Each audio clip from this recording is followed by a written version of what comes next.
ನಾವು ಫೇಲ್ ಆಗೋದಿಲ್ಲ, ದೂರದಿಂದ ತಂದಿರ್ತೇವೆ. ನೆಕ್ಸ್ಟ್ ಡೇನ ಏನು ಮಾಡ್ತೇವೆ, ಡಿ ವಾರ್ಮಿಂಗ್ ಮಾಡ್ಬಿಡ್ತೀವಿ. ಇಲ್ಪ ಬಂದು ಈ ಸದ್ಯಕ್ಕೆ ಹೊಟ್ಟೆಗೆ ಫಲಸ್ ತೆಗೆದ್ಬಿಡು ಅಂತೇಳಿ. ಬಟ್ ಅದು ತಪ್ಪು. ಡಿ ವಾರ್ಮಿಂಗ್ ಈಗ ಅಲ್ಬ್ಯಾನಿಕ್ ಚಲೋ ಭಾಳ ಸೂಪರ್ ರಿಸಲ್ಟ್ ಐತಿ. ಡಿ ವಾರ್ಮಿಂಗ್ ಮಾಡೋದು ಕರೆಕ್ಟ್ ಟೈಮ್ ಸಡ್ಡಿಗೆ ಬಂದ 3 ಅಥವಾ 4 ದಿನ ಆದ್ಮೇಲೆ ಒಳ್ಳೆ ರಿಸಲ್ಟ್ ಬರ್ತದೆ. ಡಿ ವಾರ್ಮಿಂಗ್ ಆದ 30 ತಾಸು ಆದ್ಮೇಲೆ ಲಿವರ್ ಟಾನಿಕ್ ಕೊಟ್ಟರೆ ಇನ್ನೂ ಭಾಳ ಬೆಟರ್. ಲಿವರ್ ಟಾನಿಕ್ ಬ್ರೂಟಾನ್ ಸೂಪರ್ ರಿಸಲ್ಟ್ ಐತಿ. ಅದನ್ನ ಯೂಸ್ ಮಾಡಿದ್ರೆ ಮಾತ್ರ ಫಾರ್ಮಿಂಗ್ ಮಾಡೋದು ಮಾತ್ರ ಸಕ್ಸಸ್ಫುಲ್. ಕಾಸ್ಟ್ಲಿ ಐತಿ, ಏನು ಮಾಡೋಕ್ಕಾಗಲ್ಲ, ಬಟ್ ರಿಸಲ್ಟ್ ಐತಿ. ಎಲ್ಲರಿಗೂ ಈ ಸೈನಿಕನಿಂದ ನಮಸ್ಕಾರ. ಜೈ ಜವಾನ್ ಜೈ ಕಿಸಾನ್ ಫಾರ್ಮ್ ಹೌಸ್ಗೆ ಸ್ವಾಗತ ಸುಸ್ವಾಗತ. ಎಲ್ಲರಿಗೂ ಇದ ಒಂದು ವಿಷಯ ಹೇಳ್ಬೇಕು ಅನಿಸ್ತು. ಯಾಕಂದ್ರೆ ನಾವು ಮಾಡಿರೋದು ನಾವು ಮರಿ ಬಂದ ತಕ್ಷಣ ಅಂದ್ರೆ ನೆಕ್ಸ್ಟ್ ಡೇ ಎಲ್ಲರೂ ಡಿ ವಾರ್ಮಿಂಗ್ ಮಾಡೋದನ್ನ ನೋಡೇವಿ. ಬಟ್ ಹೇಳೋದು ಎಷ್ಟೋ ಜನ ಹೇಳ್ತಾರ ಬಂದ ತಕ್ಷಣ ಅಂದ್ರೆ ಡಿ ವಾರ್ಮಿಂಗ್ ಮಾಡ್ರಿ. ಬಟ್ ಡಿ ವಾರ್ಮಿಂಗ್ ನಾನು ಅಬ್ಸರ್ವೇಷನ್ ಮಾಡಿದ ಪ್ರಕಾರ, ಡಾಕ್ಟರ್ ಸಲಹೆಯ ಪ್ರಕಾರ, ನಮ್ಮ ಪಾಟೀಲ್ ಡಾಕ್ಟರ್ ಹೇಳ್ತಾರ. ಯಾಕಂದ್ರೆ ನೀವು ಮರಿಗಳು ದೂರಿಂದ ತಂದಿರ್ತೀರಿ. ನಾನು ಗ್ರೌಂಡ್ನಾಗ ನೋಡಿದ್ದ ಫಸ್ಟ್ ಬ್ಯಾಚ್ನ ಬಂದ ತಕ್ಷಣ ಮಾಡಿದ್ಮೇಲೆ ಜಾಸ್ತಿ ಪ್ರಾಬ್ಲಮ್ಗಳನ್ನ ಫೇಸ್ ಮಾಡ್ಬೇಕಾಗತ್ತೆ. ಬಟ್ ಆ ರೀತಿ ಮಾಡಬಾರ್ದು ಅಂತ ಅನಿಸ್ತದೆ. ನಾ ಮತ್ತೆ ಹೊಳ್ಳೆ 2 ಬ್ಯಾಚ್ನಾಗ ಮಾತ್ರ ಆ ರೀತಿ ಮಾಡಲಿಲ್ಲ. ನಾನು ರೂಲ್ಸ್ ಚೇಂಜ್ ಮಾಡೀನಿ. ಮರಿಗಳು ದೂರಿಂದ ಬಂದಿರ್ತಾವ್ರಿ. ಅಲ್ಲಿ 4-5 ದಿನ ಏನು ತಿಂದಿರೋದಿಲ್ಲ, ನೀರು ಕುಡಿಸಿರೋದಿಲ್ಲ. ಅಂದ್ರೆ ಒಂದು 2 ದಿನ ಅಂಕ್ರೆ ಅವಕ್ಕೆ ಏನು ಸರಿಯಾಗಿ ಆರೈಕೆ ಇರುವುದಿಲ್ಲ. ಹೊಳ್ಳಿ ನಾವು ಟ್ರಾವೆಲಿಂಗ್ ಅಲ್ಲಿಂದ ತರ್ಬೇಕಾದ್ರೆ ಒಂದು ಸ್ವಲ್ಪ ದೂರದಿಂದ ಬಂದಿರ್ತಾವ ಮರಿ, ಒಂದು ಸ್ವಲ್ಪ ಜಾಸ್ತಿ ಎನರ್ಜಿ ಇರೋದಿಲ್ಲ. ನಾವು ಬಂದ ನೆಕ್ಸ್ಟ್ ದಿನ ಏನು ಮಾಡ್ತೇವೆ, ಡಿ ವಾರ್ಮಿಂಗ್ ಕೊಟ್ಬಿಟ್ರೆ ಅವಕ್ಕೆ ಮತ್ತೋಟ ತ್ರಾಸನ್ನು ಜಾಸ್ತಿ ಆಕೈತಿ. ಬಟ್ ನಾವು ಅದನ್ನು ಮಾಡಬಾರ್ದು. ಅದನ್ನ ಒಂದು ತಂದ ಮೇಲೆ 3-4 ದಿನ ಅದನ್ನ ಕರೆಕ್ಟಾಗಿ ಬಂದ ತಕ್ಷಣ ಅಂದ್ರೆ ಬೆಲ್ಲದ ನೀರ ಕುಡಿಸ್ರಿ. ನಾ ಗ್ಲುಕೋಸ್ ಕುಡಿಸ್ತೇನೆ. ನಾ ಗ್ಲುಕೋಸ್ ನೀರು ಕುಡಿಸೀನಿ. ಆಮೇಲೆ ನೆಕ್ಸ್ಟ್ 1 ದಿನ ಗ್ಲುಕೋಸ್ ನೀರು ಕುಡಿಸಿ ನೆಕ್ಸ್ಟ್ ಏನಿದೆ ನಾರ್ಮಲ್ ನೀರು, ಮೇವು, ಹೊಟ್ಟು ಹಾಕೋತ ಹೋಗ್ರಿ. ಒಂದು ಸ್ವಲ್ಪ ಅದ್ರ ಶರೀರದಾಗ ಎನರ್ಜಿ ಅನ್ನೋದು ಬರ್ಬೇಕು. ಬಂದ ಮೇಲೆ 4 ದಿನ ಅಥವಾ 5 ದಿನ ನಿಮ್ಮ ಇವಾಗ ಒಂದು ಸ್ವಲ್ಪ ಆ್ಯಕ್ಟಿವ್ ಅದಾವು, ಒಂದು ಸ್ವಲ್ಪ ಸ್ಟ್ರೆಸ್ ಅನ್ನೋದು ಹೋಗೈತಿ, ರೆಸ್ಟ್ ಮಾಡಿದ್ದಕ್ಕೆ ರಿಲ್ಯಾಕ್ಸ್ ಅನ್ನೋದು ಒಂದಿಟ್ಟು ಬರ್ತೈತಿ. ಅದಾದ್ಮೇಲೆ ಡಿ ವಾರ್ಮಿಂಗ್ ನಾ ಮಾಡಿದ್ದು ನಿಮಗೆ ತೋರಿಸ್ತೇನೆ. ಈಗ ಡಿ ವಾರ್ಮಿಂಗ್ ಯಾವ ರೀತಿ ಮಾಡಿ ಅನ್ನೋದು, ಆಮೇಲೆ ಲಿವರ್ ಟಾನಿಗೂ ಕೊಟ್ಟಿದ್ದು ತೋರಿಸ್ತೇನೆ. ಡಿ ವಾರ್ಮಿಂಗ್ ನಾನು ಅಲ್ಬ್ಯಾನಿಕ್ ಯೂಸ್ ಮಾಡ್ತೇನೆ. ಭಾಳ ರಿಸಲ್ಟ್ ಚಲೋ ಐತಿ. ಬಟ್ ನಾವು ಒಂದು 20 ಮರಿ 30 ಮರಿ ಹಾಕಿದ್ವಿ, ಅದ್ರಾಗ 1-2 ಕ್ಲಿಯರ್ ಆಗಲಿಲ್ಲ. ಅದು ಕೊಟ್ಟ ತಲೆ ಕೆಡಿಸ್ಕೊಬೇಡ್ರಿ. ಆಗಲಿಲ್ಲ ಅಂತೇಳಿ ನೀವು ನೆಕ್ಸ್ಟ್ ಇನ್ನೊಂದು ಡೋಸ್ ಹಾಕಿಕಿರಿ, ಹಾಕಕ್ಕೆ ಹೋಗ್ಬೇಡ್ರಿ. ಬಟ್ ಒಮ್ಮೆ ಹಾಕಿದ್ರಿ ಮುಗೀತು. ಅದಕ್ಕೇನೋ ಒಂದೊಂದು ಹಾಕಿರ್ತಾವ, ಒಂದೊಂದು ಕ್ಲಿಯರ್ ಹಾಕಿರೋದಿಲ್ಲ. ಅದ್ರ ಬಗ್ಗೆ ತಲೆ ಕೆಡಿಸ್ಕೋಬಾರ್ದು. ಮತ್ತು ಲಿವರ್ ಟಾನಿಕ್ ನಾನು ನೆಕ್ಸ್ಟ್ ಡೇನ ಕೊಡೋದಿಲ್ಲ. 30 ತಾಸು ಆಗ್ಬೇಕಂತಾರೆ ನಮ್ಮ ಡಾಕ್ಟರ್ ಹೇಳಿದ್ರು. 30 ತಾಸು ಆದ್ಮೇಲೆ ನೀನು ಲಿವರ್ ಟಾನಿಕ್ ಕೊಡಕ್ಕೆ ಸ್ಟಾರ್ಟ್ ಮಾಡಂತ ಹೇಳಿದ್ರು. ನಾ ಲಿವರ್ ಟಾನಿಕ್ ಬ್ರೂಟಾನ್ ಯೂಸ್ ಮಾಡ್ತೇನೆ. ಅದನ್ನು ಹೆಂಗೆ ಕೊಡ್ತೇನೆ ಅನ್ನೋದು ಅದನ್ನು ತೋರಿಸ್ತೇನೆ. ಲಾಸ್ಟ್ ಅಂದ್ರೆ 1 ದಿನ 30 ದಿನ ಬಿಟ್ಟ ಮೇಲೆ ನಾ ಲಿವರ್ ಟಾನಿಕ್ ಸ್ಟಾರ್ಟ್ ಮಾಡಿದ್ದನ್ನು ತೋರಿಸ್ತೇನೆ ನಿಮ್ಗೆ. ಲಾಸ್ಟ್ವರೆಗೂ ನೋಡಿ ಸಪೋರ್ಟ್ ಮಾಡ್ತಾ ಇರಿ. ಜೈ ಹಿಂದ್, ಜೈ ಕರ್ನಾಟಕ. ಮಾತೆ ಅಲ್ಲಿ ಸ್ವಚ್ಛ ಮಾಡ್ಕೊಂಡು ನೀರಾಗ ಟಬ್ ಖಾಲಿ ಮಾಡ್ಬೇಕು. ನೀರಿಂದ ಮಿನಿಮಮ್ ಏನಿಲ್ಲ ಅಂದರೂ 2 ತಾಸು ಮೊದಲಕ್ಕೆ ಏನು ತಿನ್ನಿಸ್ಬಾರ್ದು, ಖಾಲಿ ಹೊಟ್ಟಿರ್ಬೇಕು. ಗ್ವಾದ್ಲಿ ಎಲ್ಲ ಕ್ಲಿಯರಾಗಿ ಸ್ವಚ್ಛ ಮಾಡ್ಕೊಳ್ಳೋದು, ಎಲ್ಲ ಟಬ್ನಾಗಿನ ನೀರು ಖಾಲಿ ಮಾಡ್ಬೇಕು ಡಿ ವಾರ್ಮಿಂಗ್ ಮಾಡೋಕ್ಕಿಂತ ಮುಂಚೆ. ಮತ್ತು ಇದು ಮೇನ್ ಏನಂದ್ರೆ ನೀರು ಕುಡಿಬಾರ್ದವ. ಮತ್ತು ಹೊಳ್ಳಿ ಏನಂದ್ರೆ ಮೇವು ಇರಬಾರ್ದು ತಿನ್ನಕ್ಕೆ. ಆ ರೀತಿ ಡಿ ವಾರ್ಮಿಂಗ್ ಮಾಡಿದ್ರೆ ಸಕ್ಸಸ್ಫುಲ್. ಈಗ ನೋಡ್ರಿ, ನೀರು ಖಾಲಿ, ಗ್ವಾದ್ಲಿನೂ ಖಾಲಿ. 1.5 ತಾಸು ಅಥವಾ 2 ತಾಸು ಆತು. ಈಗ ನಾನು ಮರಿದು ಹೊಟ್ಟೆ ಖಾಲಿ ಐತಿ ಅಂದ್ರೆ ಸಕ್ಸಸ್ಫುಲ್. ಡಿ ವಾರ್ಮಿಂಗ್ ಹೆಂಗೆ ಆಕತ್ತೆ ಅಂದ್ರೆ ಈ ರೀತಿ ಮಾಡಿದ್ರೆ ಡಿ ವಾರ್ಮಿಂಗ್ ನಿಮ್ದು ಸಕ್ಸಸ್ಫುಲ್. ಗ್ರೋತ್ನೆಸ್ ಬರೋಕೆ ಅನುಕೂಲ ಆಕತಿ. ನಾವಿಲ್ಲ ಮುಂದೆ ಹೊಟ್ಟಿಟ್ಟು ಹಿಂದೆ ಮತ್ತು ಡಿ ವಾರ್ಮಿಂಗ್ ಮಾಡಿರೋ ತಪ್ಪ, ನೀರಿಟ್ಟರು ತಪ್ಪ. ಏನೂ ಇಡೋದು ಬೇಡ. 1-2 ತಾಸು ಖಾಲಿ ಹೊಟ್ಟೆ ಬಿಡ್ರಿ. ಫಸ್ಟ್ ನೀವು ನೈಟ್ ಹಾಕಿರ್ತಿರಲ್ಲ, ಬೆಳಿಗ್ಗೆ ಏನು ಅದನ್ನಾಗ 1-2 ತಾಸ್ನಾಗ ಅಂದ್ರೆ ಎಲ್ಲ ಸ್ವಚ್ಛ ಮಾಡಿ ಕುಲ್ಲ ಬಿಟ್ಟಿರಿ ನೈಟೆಲ್ಲ. ಬೆಳಿಗ್ಗೆ ಎದ್ದ ತಕ್ಷಣ ಒಂದಿಷ್ಟು ನೀರು ಚಲ್ರಿ. ಯಾಕಂದ್ರೆ ಬೆಳಗಿನ ಮಟ್ಟ ನೀರು ಇರಲಿ, ಬೆಳಿಗ್ಗೆ ನೀರು ತೆಗೆದು ಬಿಡ್ರಿ. ಆಮೇಲೆ ಡಿ ವಾರ್ಮಿಂಗ್ ಮಾಡೋಕೆ ಇವು ನಾನು ಮೊದಲೇ ಕುಳಿದಿದ್ವಲ್ಲ ಆ ಮರಿಗಳು, ಇವು ಬಂದಾವ. ಈಗ ಇನ್ನೊಂದು ವಾರ ಮೇಯ್ಸಿ ಕೊಡ್ತೇನೆ. ಇದು ನನ್ನ ಜವಾರಿ ಮರಿನೂ ಗಡ್ಡೆಗೆಲ್ಲ ಕರೆಕ್ಟ್ ಬಂದಾವ ಈ ಸಲ. ನೋಡು ಇದ್ರಾಗ ಎಷ್ಟು ಇಟ್ಕೊಳ್ಳೋದಕ್ಕತಿ. ಯಾರ ಟಗರು ಪ್ರೇಮಿಗಳು ಇರ್ತಾರಲ್ಲ, ಅವ್ರು ಬಂದರು ಅವ್ರಿಗೂ ಕೊಡೋದು. ನನಗೂ 1 ಅಥವಾ 2 ಇಟ್ಕೋತೇನೆ. ಇದು ನೋಡ್ರಿ ಅಲ್ಬ್ಯಾನಿಕ್ ಹಾಕಿದ್ದು ನಾ ಇದನ್ನು. ಯಾಕಂದ್ರೆ ಇದು ಮುಂಚೆದ್ದು ಕಲರ್ ಹಿಂಗಾಗೈತೆ ಅಂತೇಳಿ ತಪ್ಪು ತಿಳ್ಕೊಬೇಡ್ರಿ. ಡಬ್ಬ್ಯಾಗ ಒಳಗಿಟ್ಟಿದ್ನಿ, ಅದಕ್ಕೆ ಒಂದು ಸ್ವಲ್ಪ ಹಂಗಾಗೈತದ. ರಿಸಲ್ಟ್ ಮಾತ್ರ ಸೂಪರ್ ಐತಿ. ಇನ್ನೊಂದು ಏನಂದ್ರೆ ನಮ್ಗೆ ಎಷ್ಟು ಬೇಕಲ್ಲ ಮರಿಗೆ ಅಷ್ಟು ಹೊರಗೆ ತಕ್ಕೋರಿ. ಮತ್ತು ಅದು ಉಳಿದಿದ್ದು ಅದ್ರಾಗ ಹೊಳ್ಳೆ ಹಾಕಬಾರ್ದು. ಮತ್ತು ಅದೇನು ಮುಂದೆ ಯೂಸ್ ಆಗೋದಿಲ್ಲ ನಿಮ್ಗೆ ಹಾಕಿದ್ರೆ. ಹಾಕಲ್ಲೇನ ಎಷ್ಟು ಬೇಕು ಅಷ್ಟು ತೆಗೆದು ಅಷ್ಟೇ ಯೂಸ್ ಮಾಡ್ತಿರಲ್ಲ. ಈ ರೀತಿ ನಾವು ಒಂದು ಕಾಣೆಗೆ ಹಾಕ್ಕೊಂಡು ಮರಿಗಳ್ನ 1-2 ಕಾಣೆದಾಗಿದ್ದು 1 ಕಾಣೆದಾಗ ಅವನ್ನ ಹಾಕ್ಕೊಂಡು ಇನ್ನು ಡಿ ವಾರ್ಮಿಂಗ್ ಶುರು ಮಾಡ್ಬೇಕು. ಏನಂದ್ರೆ ಡಿ ವಾರ್ಮಿಂಗ್ ಅದೇನು ಎದ್ರಾಗ ಹಾಕ್ಕೋತಿರಲ್ಲ, ಅದು ಒಂದು ಸ್ವಲ್ಪ ತೊಳೆದು ಸ್ವಚ್ಛ ಈ ರೀತಿ. ನಾ ಇದನ್ನು ಮಾಡೀನಿ, ಸ್ಕೇಲ್ ಇದು. ಯಾಕೆ ಇದ್ರ ಹಾಕ್ಕೊಂಡ್ರೆ ಎಷ್ಟು ಉಳಿತೈತಲ್ಲ ಅದನ್ನು ಚೆಲ್ಲೇ ಬಿಡ್ತಾನೆ. ಯಾಕಂದ್ರೆ ಹೊಳ್ಳಿ ಡಬ್ಬಿಗೆ ಹಾಕೋದಿಲ್ಲ. ಯಾಕಂದ್ರೆ ಮತ್ತು ನೀವು ಮುಂದೆ ಮರಿಗೆ ಯೂಸ್ ಆಗೋದಿಲ್ಲ ಡಬ್ಬೆ ಹಾಕಿರ. ಹೊಳ್ಳಿ ನೀಡಲ್ ಅಂಕ್ರಿ ಹೊಸಾದ ತೊಗೊಂಡೇನಿ, ಇದು ಬೇಕಾ. ಯಾಕಂದ್ರೆ ನಾವು ಒಂದು 2-3 ಎಲ್ಲ ಸ್ಪೇರ್ ಇಟ್ಕೊಂಡ್ಬಿಡ್ಬೇಕು. ಯಾಕಂದ್ರೆ ಲಿವರ್ ಟಾನಿಕ್ ಕೊಡಕ್ಕೆ ಒಂದು ಬೇರೆ, ಹೊಳ್ಳಿ ಡಿವಾರ್ಮಿಂಗ್ ಮಾಡೋಕೆ ಬೇರೆ, ಒಂದು 4-5 ತಂದು ಇಟ್ಕೊಂಡ್ಬಿಟ್ರಿ ಅಂದ್ರೆ ನಿಮ್ಗೆ ಫಾರಮ್ನ್ಯಾಗ ಎಲ್ಲದಕ್ಕೂ ಈಸಿ ಆಕತಿ. ಈಗ ನೋಡ್ರಿ ನನ್ನ ಟಬ್ಬನ್ಯಾಗ ನೀರು ಇಲ್ಲ. ಈಗ ಇಲ್ಲಿ ಡಿವಾರ್ಮಿಂಗ್ ಶುರು ಮಾಡಕತ್ತೇನೆ. ಒಂದಿಷ್ಟು ಮರಿ ಸ್ವಲ್ಪ ಪ್ರಾಬ್ಲಮ್ ಮಾಡ್ತಾವೆ, ಒಂದಿಷ್ಟು ಮರಿ ಈಸಿಯಾಗಿ ಹಿಡ್ಕೊಂಡ್ರೆ ಗ್ರಿಪ್ ಸಿಗ್ತಾವೆ. ಏನಿಲ್ಲ, ಒಂದು ಸಲ ಬಾಯಿ ಒಂದಿಟ್ಟು ಹೊತ್ತಿಗೆ ಸೈಡ್ ದೌಡ್ಯಾಗಿಟ್ಟು ಒಳಗೆ ಹೋಗುವಂಗೆ ಹಾಕಿರಿ. ಒಬ್ಬೊಬ್ರು ಮ್ಯಾಲೆ ಹಾಕಿದ್ರಂದ್ರೆ ಮ್ಯಾಲಿಗೆಂದ ಹೊಳ್ಳಿ ಉಗುಳ್ತೈತೆ, ಅದು ಉಗುಳಿಸಿ ಕೊಡಬಾರ್ದು. ಆ ರೀತಿ ಹಾಕಿದ್ರಂದ್ರೆ ಡಿವಾರ್ಮಿಂಗ್ ನಿಮ್ದು ಕನ್ಫರ್ಮೇಷನ್ ಆಗೈತೆ ಅಂದಂಗೆ ಸಕ್ಸಸ್ಫುಲ್ ಆಕತಿ. ಮೇನ್ ಇರೋದು ಅದು. ಈಗ ನಾನು ಮೊದ್ಲೇಕಿನ ಮರಿ ಏನೈತಲ್ರಿ, ಲಿವರ್ ಟಾನಿಕ್ ಹಾಕುವಾಗ ತಾವ ಬಂದು ನಿಂದ್ರಾಕತ್ತಿದ್ದು. ಮೊದ್ಲೇಕ್ಕೆ ನನಗೂ ಸ್ಟಾರ್ಟಿಂಗ್ದಾಗ ಈ ರೀತಿ ಡಿವಾರ್ಮಿಂಗ್ ಮಾಡೋದು ನನಗೂ ಭಾಳ ತೊಂದರೆ ಆಕಿತ್ತು. 20 ಮರಿ ಮಾರಬೇಕಾದ್ರೆ ಬ್ಯಾಸ್ರ ಭಾಳ ಆಕಿತ್ತು.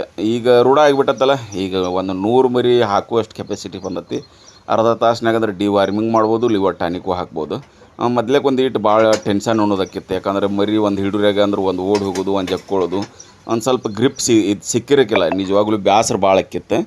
ಈಗೇನಿಲ್ಲ, ಮರಿಗೆ ಡಿವಾರ್ಮಿಂಗ್ ಆಯ್ತು, ಲಿವರ್ ಟಾನಿಕ್ ಕೊಡಕ್ಕೆ ಒಂದು ಈಗ ನಾನು ಒಂದು 32 ಮರಿ ಐತಲ್ಲ, ಇದು ಭಾಳ ಅಂದ್ರೆ ಒಂದು 20-25 ನಿಮಿಷದಾಗಂದ್ರೆ ಎಲ್ಲ ಡಿವಾರ್ಮಿಂಗ್ ಮಾಡಿ ಕೈ ಬಿಡ್ತೇನೆ. ಲಿವರ್ ಟಾನಿಕ್ ಅಂಕ್ರಿ ಇನ್ನೂ ಈಸಿ ಆಕತಿ.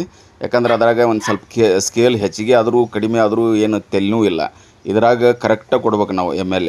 ಇಷ್ಟು ML ಕೊಡ್ಬೇಕು ಒಂದು ಮರಿಗೆ, ಅಂದರೆ ಬಾಡಿ ವೇಟ್ ಮೇಲೆ ಅಷ್ಟೇ ಕೊಡ್ಬೇಕು. ಒಂದು ಜಾಸ್ತಿ ಆದರೂ ಪ್ರಾಬ್ಲಮ್, ಕಡಿಮೆ ಆದರೂ ಪ್ರಾಬ್ಲಮ್. ಅದಕ್ಕಾಗಿ ಇದಕ್ಕೊಂದಿಟ್ಟು ಟೈಮ್ ಹೊಕ್ಕತಿ ಇಲ್ಲ ಅನ್ನೋಂಗಿಲ್ಲ. ಲಿವರ್ ಟಾನಿಕ್ನಾಗ ಏನು ರೀ, ಒಂದು ML ಹೆಚ್ಚಿಗೆ ಆದರೂ ಏನು ತೊಂದರೆ ಇಲ್ಲ, ಒಂದು ML ಕಡಿಮೆ ಆದರೂ ಏನು ತೊಂದರೆ ಇಲ್ಲ ಮರಿಗಳಿಗೆ. ಅದಕ್ಕೆ ನಡೀತೈತೆ, ಅದು ಸ್ಪೀಡ್ ಮಾಡ್ಬೋದು. ಇದನ್ನು ಒಂದಿಟ್ಟು ಏನೈತಲ್ಲ ಅವಸರ ಮಾಡಬಾರ್ದು. ಅದಕ್ಕೆ ಮರಿ ಯಾವ ಮರಿ ಹಿಡ್ದಿರ್ತಾರಲ್ಲ ಆ ಬಾಡಿ ವೇಟ್ ಪ್ರಕಾರ ಅಷ್ಟು ML ಕೊಟ್ಟರೆ ಭಾಳ ರಿಸಲ್ಟ್ ಸಕ್ಸಸ್ ಇರ್ತೈತಿ. ಅವಸರ ಇದ್ರಾಗ ಮಾಡೋಕ್ಕೆ ಹೋಗ್ಬೇಡ್ರಿ.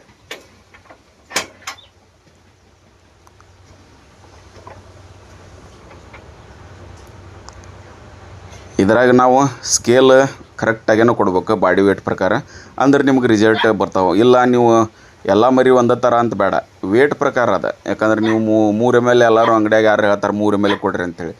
ನೀವು ಹೆವಿ ವೇಟ್ ಇದ್ದಿದ್ದಕ್ಕೆ 3 ML ಕೊಟ್ರೆ ಅದು ಅದಕ್ಕೂ ಹತ್ತಲ್ಲ, ನಿಮ್ಗೆ ಡಿವಾರ್ಮಿಂಗ್ ಆಗೋದಿಲ್ಲ.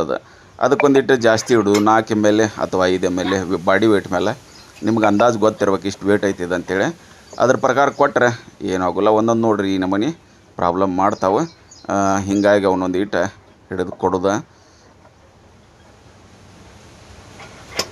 ನಿಮ್ಮ ಡಿವಾರ್ಮಿಂಗ್ ಸಕ್ಸಸ್ ಆಗಕ್ಕೆ ಒಂದಿಟ್ಟು ನಿಧಾನದಿಂದ ಕೊಡೋದು. ಆಮೇಲೆ ಲಿವರ್ ಟಾನಿಕ್ ನೀವು ಈಸಿಯಾಗಿ ಒಂದು ಸ್ವಲ್ಪ ಹೆಚ್ಚು ಕಡಿಮೆ ನಡೀತೈತಿ ಕೊಡೋಕೆ.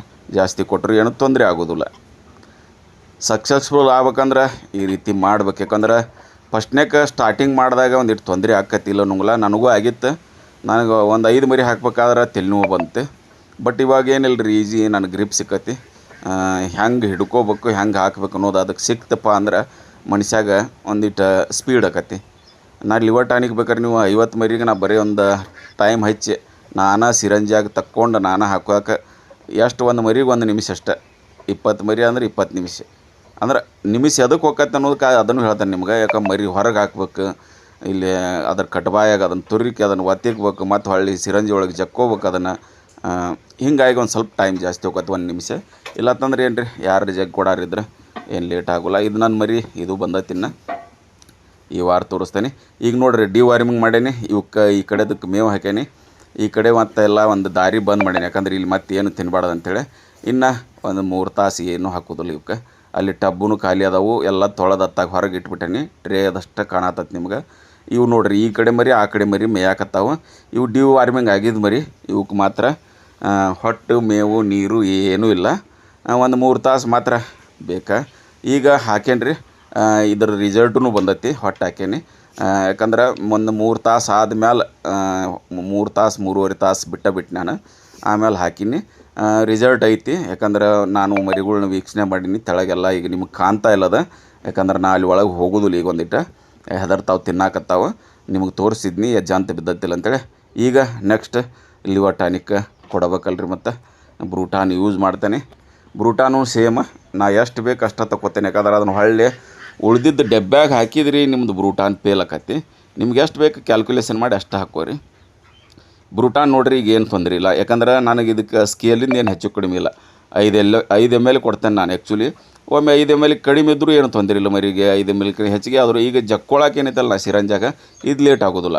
ಇದನ್ನೊಂದು ಸ್ವಲ್ಪ ಅರ್ಜೆಂಟ್ ಮಾಡ್ಬೋದು, ಪಟ್ ಪಟ್ ಪಟ್ ಹಾಕಕ್ಕೆ ಏನು ತೊಂದರೆ ಆಗೋದಿಲ್ಲ. ಅದೊಂದು ಸ್ವಲ್ಪ ಡಿವಾರ್ಮಿಂಗ್ ಮಾಡೋಕೆ ಏನಕ್ಕತ್ತಲ್ಲ ಹೆಚ್ಚು ಕಡಿಮೆ ಆಗಬಾರ್ದು, ಅಷ್ಟು ಕರೆಕ್ಟಾಗಿ ತೊಗೋಬೇಕಲ್ಲ. ಅದಕ್ಕಾಗಿ ಮತ್ತು ಹೊಳ್ಳಿ ಬಾಯಾಗ ಒಳಗೆ ಹೋಗಬೇಕು. ಇದೊಂದಿಟ್ಟು ಬಿದ್ದರೂ ಅಷ್ಟೇ, ಎಷ್ಟು ಒಮ್ಮೆ ರೂಢ ಆತಂದ್ರೆ ಇದು ತಾವ ಬಾಯಿ ತೆಗಿತಾವೆ. ಬ್ರೂಟಾನಿಗೆ ಮಾತ್ರ ತಾವ ಬಾಯಿ ತೆಗೆದು ಕುಡಿಯಾಕೆ ನಿಂದಿರ್ತಾವೆ. ರೂಢ ಆಗ್ಬೇಕಷ್ಟ. 1 ಸಲ 2 ಸಲ ಪ್ರಾಬ್ಲಮ್ ಮಾಡ್ತಾವೆ, ಆಮೇಲೆ ತಾವ ಬಾಯಿ ತೆಗಿತಾವೆ, ಆರಾಮ ಹಾಕ್ಬೋದು ಈಜಿ. ಯಾಕಂದ್ರೆ ನನ್ನ ಮರಿಗಳು ನಾನು ನೋಡಿನಲ್ಲ, ಒಮ್ಮೆ ರೂಢ ಆತಂದ್ರೆ ನಾ ಬ್ರೂಟಾನ್ ಹಾಕೋ ಟೈಮ್ಕಂದ್ರೆ ಅವು ನನ್ನ ಹತ್ರನೇ ಬರ್ತಿದ್ವು, ಅಷ್ಟು ಅಡಲ್ಟ್ ಆಗಿಬಿಡ್ತಾವೆ. ಅದಕ್ಕೆ ರಿಸಲ್ಟ್ ಇದ್ರದ್ದು ಭಾಳ ಚಲೋ ಐತ್ರಿ. ಯಾಕಂದ್ರೆ ಸುಮ್ಮ ಹೇಳ್ಬಾರ್ದು, ಯಾಕಂದ್ರೆ ಅದ್ರ ರಿಸಲ್ಟ್ ಬಂದತ್ತೆ ಅಂತ ಹೇಳ್ಬೇಕು. ನಂದು ಪೀಲ್ಡಿಂದ ಆತು, ಹೊಳ್ಳಿ ಬ್ರೂಟಾನದ್ದು ಆತು, ಇವು ಮಾತ್ರ ರಿಸಲ್ಟ್ ಮರಿ ಗ್ರೋತ್ ಬರೋಕೆ ಕಾರಣ ಅಂತ ಹೇಳ್ಬೇಕಾಕತಿ. ಆ ಪೀಲ್ಡೂ ಅದೇ ರೀತಿ ರಿಸಲ್ಟ್ ಬರುತ್ತೆ, ಈ ಬ್ರೂಟಾನು ಹಂಗೆ. ಎರಡರದ್ದು ಏನೈತಲ್ಲ ಮಾಡಿದ್ರೆ ನಿಮ್ಗೆ ಕಾಸ್ಟ್ಲಿ ಅದಾವ ಇಲ್ಲ ಅನ್ನೋಂಗಿಲ್ಲ, ಕಾಸ್ಟ್ಲಿ ಇಲ್ಲ ಅನ್ನೋಂಗಿಲ್ಲ. ಆದರೂ ಹಾಕಿದ್ರೆ ಏನೈತಲ್ಲ ರಿಸಲ್ಟ್ ಐತಿ, ಇದೇನು ನುಕ್ಸಾನ್ ಆಗೋದಿಲ್ಲ, ನಿಮಗೆ ಲಾಭ ಕೊಟ್ಟ ಹೋಗತಿ. ಅದನ್ನೇನು ತಲೆ ಕೆಡಿಸ್ಕೊಳ್ಳೋ ಅವಶ್ಯಕತೆ ಇಲ್ಲ. ಇನ್ನು ಸ್ಕೇಲ್ ಹೆಂಗಂದ್ರೆ, ಇನ್ನು ನನ್ನ ಪೀಲ್ಡ್ ಸ್ಕೇಲ್ 100 ಗ್ರಾಮಿಂದ ಸ್ಟಾರ್ಟ್ ಮಾಡ್ತೇನೆ ಇನ್ನು. ಯಾಕಂದ್ರೆ ಮರಿಗೆ ನಾಳಿಂದ ಇನ್ನು ಪೀಡ್ ಕೊಡೋಕೆ ಸ್ಟಾರ್ಟ್ ಮಾಡ್ಬೇಕು. ಯಾಕಂದ್ರೆ ಒಂದಿಷ್ಟು ದಿನ ಹೊಟ್ಟಿನ ಮೇಲೆ ಇಟ್ಟಿದ್ನಿ, ಯಾಕಂದ್ರೆ ಒಂದಿಟ್ಟು ಅಡ್ಜಸ್ಟ್ ಆಗಲಿ. 2-3 ದಿನ ಒಂದು ಸ್ವಲ್ಪ ವೀಕ್ ಆಗಿರ್ತಾವೆ. ಒಮ್ಮಕ್ಕಲೇ ಪೀಡ್ ಹಾಕೋದು ತಪ್ಪ, ಮತ್ತು ನೀರು ಕುಡ್ದು ಅಂದ್ರೆ ಮತ್ತೆ ಎಲ್ಲರೂ ಹೊಟ್ಟೆ ಉಬ್ಬೋದು, ಅವೆಲ್ಲ ಪ್ರಾಬ್ಲಮ್ಗಳು ಶುರು ಆಕ್ಕಾವೆ. ಯಾಕಂದ್ರೆ ಕೆಪಾಸಿಟಿ ಇರೋಲ್ಲ, ಅದನ್ನು ತಿಂದು ಅದನ್ನು ಕರಗಿಸ್ಬೇಕು ಅನ್ನೋ ಕೆಪಾಸಿಟಿ ಇರೋದಿಲ್ಲ. ಅದಕ್ಕಾಗಿ ಪ್ರಾಬ್ಲಮ್ಗಳು ಆಕ್ಕಾವೆ. ಈಗ ಒಂದಿಟ್ಟು ಎನರ್ಜಿ ಬಂದಿರ್ತಾವೆ. ಇನ್ನು ಲಿವರ್ ಟಾನಿಕ್ಕು ಕೊಡೋಕೆ ಸ್ಟಾರ್ಟ್ ಮಾಡ್ತಿರಲ್ಲ, ಒಂದು ಸ್ವಲ್ಪ ಅದಕ್ಕೆ ಏನು ತೊಂದರೆ ಆಗೋದಿಲ್ಲ. ಇನ್ನು 100 ಗ್ರಾಮ್ ಪೀಡ್ ಸ್ಟಾರ್ಟ್ ಮಾಡ್ತೇನೆ ಇನ್ನು. ಯಾಕಂದ್ರೆ ನಾನು ಮರಿಗಳಿಗೆ ಮೊದಲೇಕ್ಕಿಂತ ಹಂಗೆ ಮಾಡ್ಕೊತ ಬಂದೇನೆ. ಇವು ಸೇಮ್ ನೋಡು. ಈ ಸಲ ಕೆಂಗೂರಿ ಫಸ್ಟ್ ಸತಿ ರಿಸಲ್ಟ್ ಯಾವ ರೀತಿ ಬರ್ತೈತೆ ಅನ್ನೋದು ನೋಡ್ಬೇಕಾಗೈತಿ. ನಾ ಹಾಕಿದ್ದಿದ್ದನ್ನ ಸಿಂಧನೂರದ್ದು, ಇದ್ರ ರಿಸಲ್ಟು ನೋಡುನು. ಮುಂಚೆ ನಾ ರಾಯಬಾಗ ತಂದಿದ್ನಿ, ಅದರದ್ದೆಲ್ಲ ರಿಸಲ್ಟ್ ಚಲೋ ಬಂದಿತ್ತು. ಇದ್ರದ್ದು ಒಂದು ಸ್ವಲ್ಪ ಕ್ಯಾಲ್ಕುಲೇಷನ್ ಮಾಡ್ಬೇಕಾಗೈತೆ ನಾನು, ಹೆಂಗೆ ರಿಸಲ್ಟ್ ಬರ್ತೈತಿ ಅಂಥೇಳಿ. ಇದನ್ನು ಡಿವಾರ್ಮಿಂಗ್ ಮಾಡಿದ 30 ತಾಸಿಗೆ ಲಿವರ್ ಟಾನಿಕ್ ಕೊಡತ್ತೇನೆ, ಅದೊಂದು ನೆನಪಿರಲಿ. ಯಾಕಂದ್ರೆ ನಾವು ನೆಕ್ಸ್ಟ್ ಡೇನ ಕೊಡೋದಿಲ್ಲ 24 ತಾಸ್ನಾಗ, ಮಿನಿಮಮ್ 30 ತಾಸು ಗ್ಯಾಪ್ ಮಾಡಿರ್ತೇನೆ. 30 ತಾಸು ಗ್ಯಾಪ್ ಆದಮೇಲೆ ಕೊಡೋಕೆ ಸ್ಟಾರ್ಟ್ ಮಾಡ್ತೇನೆ. ಯಾಕಂದ್ರೆ ಹೊಟ್ಟೆಗಿಂದೆಲ್ಲ ಹೊಲಸು ಹೋಗಿರ್ತತಿ. ಆಮೇಲೆ ನೀವು ಲಿವರ್ ಟಾನಿಕ್ ಸ್ಟಾರ್ಟ್ ಮಾಡೋದು ಬೆಟರ್ ಅಂತ ಡಾಕ್ಟರ್ ಹೇಳಿದ ಸಲಹೆ. ಅದಕ್ಕಾಗಿ ನಾ ಅದೇ ರೀತಿನ ಮಾಡಾಕತ್ತೇನೆ. ನನಗೆ ರಿಸಲ್ಟು ಮತ್ತು ಬಂದಿದ್ದಕ್ಕೆ ನಿಮ್ಮಿದ್ರಿಗೂ ಹಂಚ್ಕೋಬೇಕಾಕತಿ. ಎಷ್ಟೋ ಜನ ಹೊಸದಾಗಿ ಮಾಡ್ಬೇಕನ್ನೋರಿಗೆ ಈಸಿ ಆಗಲಿ ಅನ್ನೋದಕ್ಕಾಗಿ ಈ ದಾರಿ ಅಷ್ಟೆ. ಈ ವಿಡಿಯೋ ಇಷ್ಟ ಆದರೆ ಲೈಕ್ ಮಾಡಿ, ಶೇರ್ ಮಾಡಿ, ಸಬ್ಸ್ಕ್ರೈಬ್ ಮಾಡಿ.